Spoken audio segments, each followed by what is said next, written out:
naman malaman nyo na ang isipan ko'y gulong-gulo. Nagtatanong kung susundan ko siya, dahil ang puso ko ay nabihag niya. Alam mo bang minamahal ko siya, at tunay ang aking nadarama.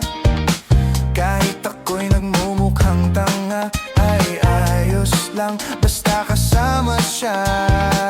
Kahit sabihin pa na